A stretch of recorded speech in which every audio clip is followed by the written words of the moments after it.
Here's why I'm excited when it comes to XPR. Even though nothing I say is financial advice, it's because the idea of maybe 25 cents, that's still on my mind. And the way you take a look at it is that XPR doesn't seem like that bad of a project either to me. I get it, the name is very similar to XRP. In fact, it uses the same three letters. However, I think that this right here, as a standalone project, seems interesting to me. Like for instance, the XPR network is a layer 1 proof of stake blockchain, which at first glance people may be thinking, who cares about that? There's a bunch out there. What is this all about? However, we have to consider how the XPR network allegedly provides an alternative to traditional payment systems like ACH and SWIFT or Visa and even MasterCard through an innovative resource model.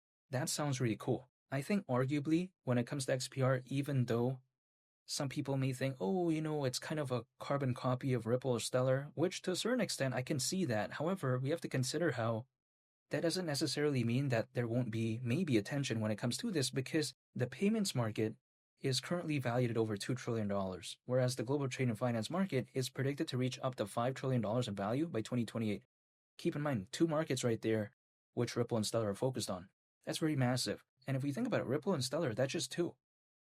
I think if a market hypothetically could be that massive, I think there's going to be room for a lot of these players to eat. And also, keep in mind, there's not even that many competitors to begin with. Like for instance, of course we know Ripple and Stellar is number 1, number 2, but I don't think they are direct competitors when it comes to XPR because XPR is never overtaking that. However, at the same time, if we consider the other options beyond XRP and XLM, we'll see ZBCN, aka the Zebec network, which I'm bullish on, and it's actually done pretty good and had a pretty good recovery, much like XPR. Also on top of that, we take a look at XCN, which is still kind of waiting for the recovery, but historically it's done pretty okay. Also, we take a look at Swiftcoin, which hasn't had that much attention in the grand scheme of things compared to these projects that I mentioned before. But if we think about it, again, beyond Swiftcoin, beyond something like XDC, which I forgot to mention before, but that's actually one of the competitors as well, and also beyond XCN and ZBCN, there's XPR. So then XPR pretty much has 4 direct competitors within the space if we minus XRP and XLM. Kind of crazy to think about, especially when I consider the size of the payments market right now. Now, why don't we have that many competitors? Like, for instance, in the case of NFTs, decentralized finance, blockchain gaming, where there's like 20, 30 reputable ones. I think a major reason why is because of the Ripple and SEC case, which, happened for quite a while now. People don't really care about it anymore, and hopefully it's gone forever. However, due to those times, I think a lot of developers probably, I would assume, were a little bit apprehensive to kind of enter into this space because of the reputation. However, now it seems like actually a good thing because there isn't that many competitors when it comes to XPR, which I don't think is a bad thing. However, even beyond that, if let's say XPR were to go to the price of 25 cents, considering current circulating supply, market cap at that point would be around $7 billion. Keep in mind, that isn't even 10% of Dogecoin's all-time high market cap back in 2021, and even let alone something like XRP. This is even also less than 10% of XRP's current market cap, and that's currently. XRP market cap is well beyond $100 billion right now. And many people would argue that, we're not in a fully fledged level altcoin season. That doesn't seem that unrealistic to me, again, around a $7 billion market cap. Even some people out there are predicting meme coins to exceed this. So it doesn't seem too outlandish to me. However, I do not know the future. This is just my mindset. However, again, at the price of 25 cents, that's around a 48x from here, which I think is crazy to think about. Just going to around a $7 billion market cap is around a 48x from here. Even if XPR just went to the price of 12.5 cents, which is still over a 20x from here, even at that point, I would much rather prefer that over allocating a lot more to XRP. Let me explain why. XRP current market cap is already well beyond $100 billion. How is that going to do over a 20x in the next 6 to 10 months, let alone around a 48x, which is what XPR would do in order to reach, hypothetically, the price of 25 cents. So, don't get me wrong though, I am still bullish on XRP and XLM because they are the market leaders, but then at the same time, XPR, lower market cap, it also has a dedicated community, exposure is pretty good, and it doesn't need that much volume, hypothetically, to, let's say, maybe do that. This is kind of like something I want to believe in. I'm not telling anyone to do anything, by the way, but oftentimes people like to tell me, Why don't I know the exact moment in time? Well, it's because I do not know the future. Again, like I mentioned earlier in the video, what I can do is prepare.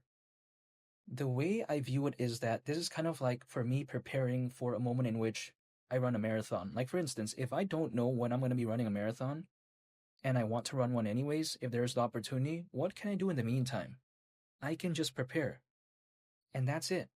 For a moment in time, again, I get the opportunity. It's like, for instance, in this case, I'm just dollar cost averaging into the projects that I'm a fan of, holding and just waiting for a moment in time in which it does wake up. Like, for instance, if I had stopped dollar cost averaging into XPR before it had that pretty good recovery, I would have missed out on that. Imagine if I tried to anticipate the exact moment in time. I will not be able to do that. So, if I like a project, I just stay consistent with it, hold, and I just wait. That's about it. However, when people like to say, oh, why don't you pull up a price chart and draw some random triangles? Well, first of all, do you think that the market is going to look at what I draw on a price chart and care? Like, let's say I drew a falling wedge pattern or a random triangle. The market's not going to care. It's not going to move based on what I draw on a price chart. Not to mention, some people out there that I see, they draw a triangle on a price chart. They say this is going to happen at this time. It doesn't. And they just keep adjusting the triangle to kind of make it seem like they made it happen or whatever. What is that about? If they just keep adjusting it based on the price chart, that's just drawing. Imagine if I drew, I don't know, Brock Lesnar, if I drew John Cena on the price chart. Do you think that the market is going to care? No, I mean, it doesn't matter, right? So I'm not going to be doing that. I'd rather focus on the fundamentals and just stay patient, and that's about it. If I take a look at the price chart when it comes to XPR not too long ago, I would think that it was a project that did pretty good, but then did pretty bad, and then I was like, I'm going to not believe in this. But instead, what did I do? I focused on the fundamentals, and I kind of felt like, you know what, there is kind of a demand in some cases for projects beyond Ripple and Stellar that are focused on global trade and finance, and as well as the payments market. And XPR is one of the few reputable ones that do exist, in my opinion.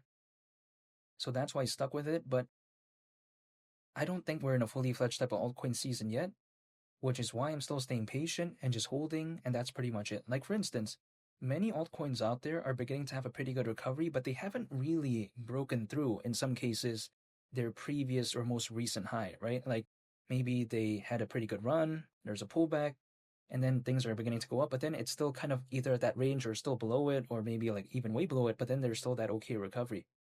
I don't think arguably we're in a fully fledged type of altcoin season yet, so I'm just going to still stay patient, and that's pretty much about it. However, I'm still excited when it comes to XPR because I like the fundamentals. And feel free to subscribe if you enjoyed this video. I would greatly appreciate it. It's been Lee the Captain, and I'll catch you all on the next one. I'm out. Peace. Bye.